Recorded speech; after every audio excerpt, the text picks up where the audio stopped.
jumping into this, there's no way I can't real quick show off this piece.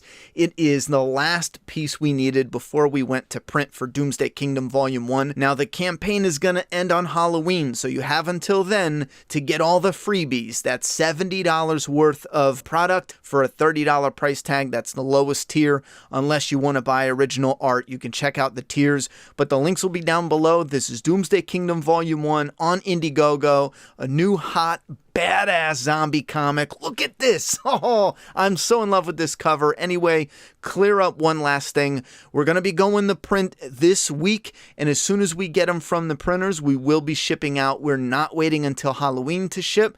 That's just when you can buy the bundle for the last time. All right, so now to the video.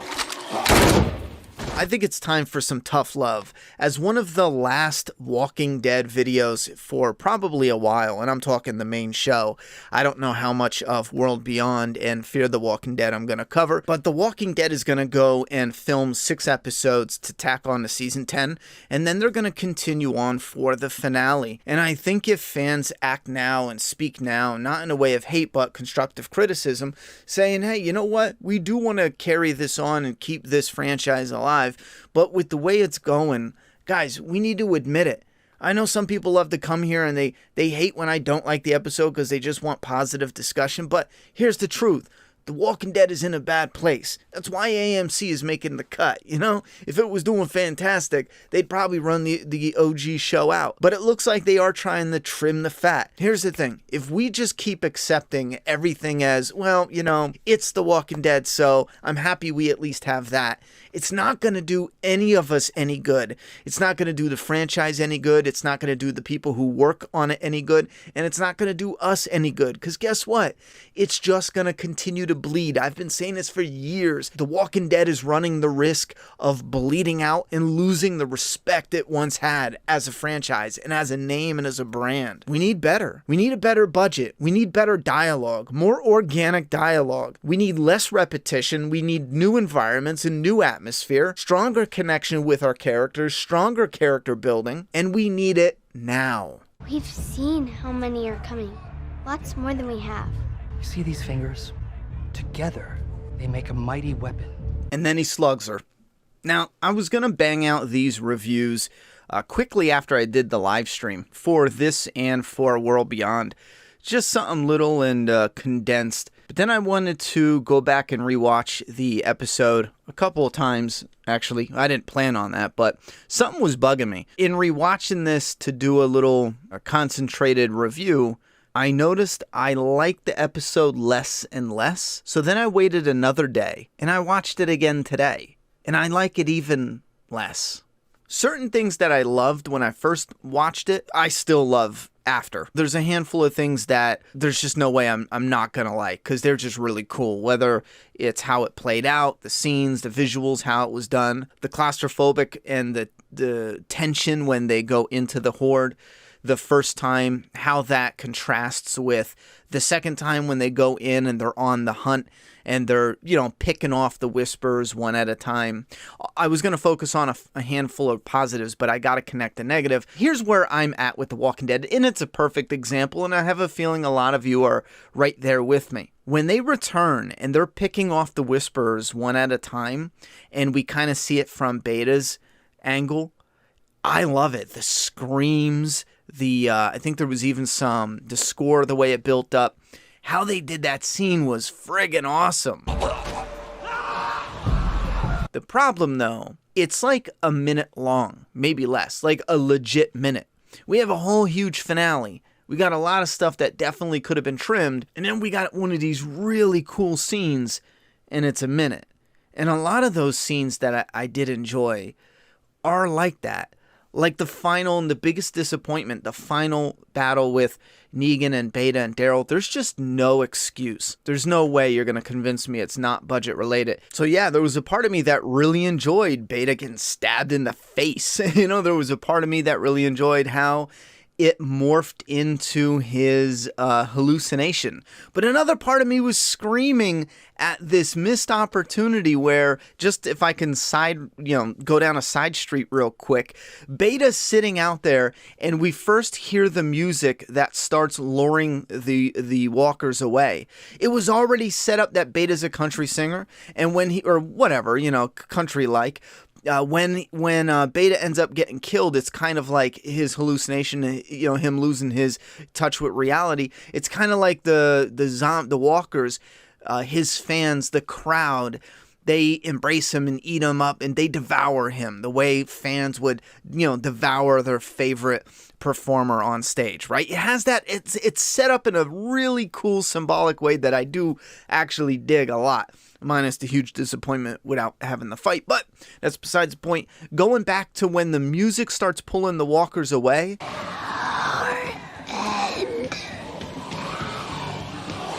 Why wasn't it Beta's music? They already set it up. Magna was already listening to Beta. Oh my God, when I think of that. Now, listen, I'm coming at it from a fan's perspective. If I'm sitting here watching it as a fan, and Beta's like Beta before, his old life, you know what I'm saying, right? When he was a performer, if his music starts bumping over the radio, and the survivors don't know, it's just pure coincidence, then you have Beta, who is controlling the Horde, and the Horde is now being ripped away, pulled away by the music that is performed on the speakers from who Beta used to be. I mean, maybe I'm off my rocker. You guys let me know if that would have been something that would have just been on fire. Because then you have Beta turning around to who he used to be, and he's completely detached from that. He's gone. He's too far gone. So then you have him turning, and the walkers are now leaving Beta's, lead and going to the old Beta through the music. I don't know. That was such a missed opportunity, man. Negan giving Lydia Alpha's mask and that reveal. It's more than just a generic Whisperer mask, too. It looks like Alpha's mask. Like, it had a great visual and a great presence to it. The connection, especially with the pretty powerful performances with both Carol and Lydia, their actors did a really good job, especially in the emotional moments. I especially love the visual of Alpha's mask going over the cliff. I thought it was really stupid, Carol even attempting to maybe throw herself over the cliff. It was just dumb. I like Carol a lot. She's one of the OGs, but I don't want to root for some idiot character that doesn't even try to survive. And don't give me all this other emotional bullshit. I'm not buying it. I'm not buying it at all, because if she was really tight with Daryl, if she really cared for some of these people, she wouldn't just toss herself off the cliff. She would risk her life to do it, but take a chance at swerving or shifting or moving or slowly trailing off to the side and then letting the Horde lead itself over the cliff. I'm not buying that she's going to toss herself over. And here's where we get into some of these problems, in my opinion as a fan. I feel like they go, oh my God, that's so great. She's going to risk her own life to throw herself over the cliff. Lydia's going to save her and pull her back, like when Carol pulled Lydia back and blah, blah, blah, blah, blah. Concept-wise, it is great. But when you get that tunnel vision, then you force your characters to do something stupid. Like when I was first learning, taking seminars for screenwriting, they used to always say conflict is king. It's one of the things I whine about all the time, because that's not necessarily the truth. That's not the golden rule. The way they teach you to write scripts is like this. When one person says they love to turn the lights on, the other person in that scene must always want the lights off. You need conflict in as much of the script as possible, but the reason I say that's not necessarily true is because there's a vibe we get when you see characters that were butting heads finally start working together. You know what I'm saying? And there's other ways to do shifting conflict that's not straight head on. So you get that tunnel vision, and you see it in a lot of this writing where it's like, we want this character to do this thing. They want Carol to go over the cliff, but in a number of ways, it's dumb. It's dumb that they stand up and there's not one zombie in the background. It is so painfully stupid that there's not a few lingering zombies. And I know why it's not in the scene, because if they leave a few lingering zombies, fans are going to be like, well, was that the whole horde? Is there some more out there? When in fact, they could simply just add dialogue like, all right, let's wrap up the stragglers. When they stood up, there should have been at least like 5 or 6 stragglers. That's the right word. Some of these things are so, and they're jarring and they rip you out of it. It's almost as if they just care about the shot and not about the immersion building. The immersion is crucial, like the Whisperer chasing Eren. And because they don't care about the immersion, they care about how the shot looks. Eren stops and poses. The guy is still chasing you, Eren, with a weapon. What are you doing? And just because characters get used to the thought of something does not mean it's still not gross and overpowering. We got this couple, and I guess they're focusing on building them up when they should be focusing on the immersion as well. They got stank, piss, shit, guts, rot, decay, human flesh, and they're just slapping it on without even just, ugh.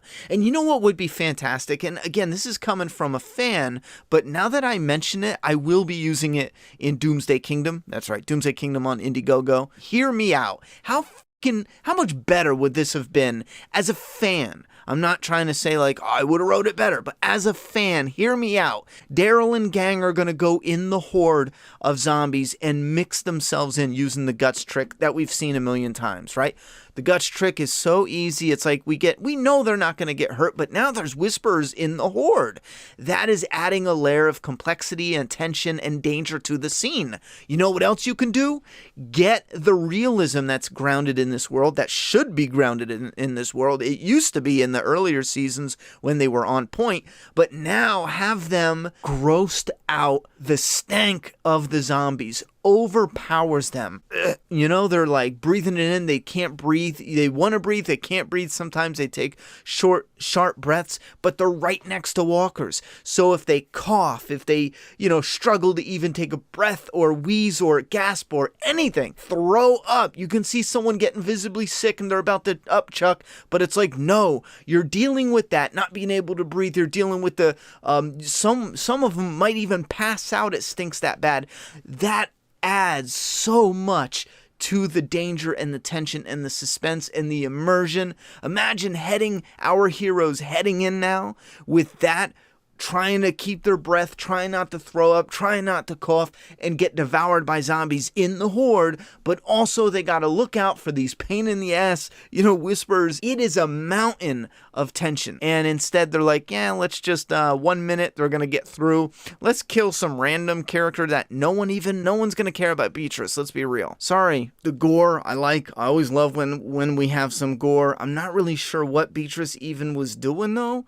I mean, it looked like Beatrice was looking straight at the Whisperer, maybe hoping the Whisperer didn't see her. I don't know. It looked kind of stupid. But it's the immersion that's just killing me. It's taking me out of it. Like when they used zombies as shields. How ridiculous is this? They use zombies as shields, and the zombies are getting shot in the head with arrows, and they're still carrying them like they're 2-pound dolls and not, they're little rag dolls. I mean, we can tell you're making a TV show then. It just snaps the immersion in half, man. And we've been doing this separated Survivor numerous times since the end of season 2. Michonne, Finding, Andrea, it's like the same thing, and we've done this repeatedly. They mix it up a bit, but Andrea and Beth and yada, yada, yada. And even though I hated the Commonwealth storyline in the comic, I'm hoping we get something that is solid on the show, a really strong finish. And with how everything's working out, there's enough, if you look at the timeline, there's definitely enough room to give us a Rick movie and then circle back around and have the Commonwealth versus the Civic Republic from the world beyond, and then we could kind of have like a final, all shows come together finale to close out, tie up all loose ends, bring Morgan back even, because we have the connection with Fear and that girl that met the June from Fear, whatever her name is. So bring them all back. You have Rick on the side of the Civic Republic, but however it plays out, once he discovers who they're fighting against, he's like the inside man, and then we can have like this dramatic reunion with Rick from the inside. Anyway, and that's going to be trickier though, because that would eliminate Michonne's movies and extension unless Rick is going to continue. Again, now we're messing with time, because I want to see where Rick was for the last few years. But if we connect and do the reunion, that means we're going to have to get a Rick movie that's going to cover a ton in like 2 hours. To me, that's shit. Unless they change it, there's still a future for The Walking Dead. But if it continues down the path it's been going, even when we get something that's like, oh, this is refreshing and maybe The Walking Dead is back, it's never really. Because we have a problem with the dialogue. They are writing it knowing they are writing for a show that has a big fan base, and they're writing it too philosophical. It's not organic. A lot of times it's not how people talk. The budget is suffocating the creativity from the writers. They need to get out and start filming in other places, because it's getting to the point where you can actually pick locations and trees. I did it 2 seasons ago, picking different scenes from different episodes, totally different moments, and we were able to line up the trees because they keep filming on the same roads, where they're filming the same areas. They're recycling locations, and they're just filming in the woods. Everyone's walking in the woods, because they don't got the money to film anywhere else. You know what I'm saying? It's like, cut the repetition, get some new and exciting locations, and don't just have it for a quick flash so you can do some CGI and forget about it. Put us in areas, have them go to little towns, open it up a bit, do something with it. And this is the franchise as a whole that I'm essentially talking about, because The Walking Dead only has the 11th season, but it doesn't have to end on a sour note. It could end with a bang, and then the continuation of this franchise could be little mini bangs, but we need to learn from our mistakes. And in closing, that's my final message. We need to stop saying, and I'm speaking to the fan base here, we don't have to be mean, cold, and cruel online, like, oh, this sucks and you can't write. We don't have to do that. But we don't have to say, well, I just want The Walking Dead stuff, so it's awesome and I want to stay in positivity land. It's not awesome. The Walking Dead is not awesome. The finale was not awesome. I was excited to get Walking Dead back, and I thought it was a solid episode. Every time I watch it, I'm like, oh, what did I do? I reviewed it all wrong. We need to be saying, please, we're sticking with you, AMC, but give us better. We deserve better. The Walking Dead made you, as far as I'm concerned. It's going to continue to make you, AMC. Give us what we deserve. Give us something of substance. I'm out. Thoughts below.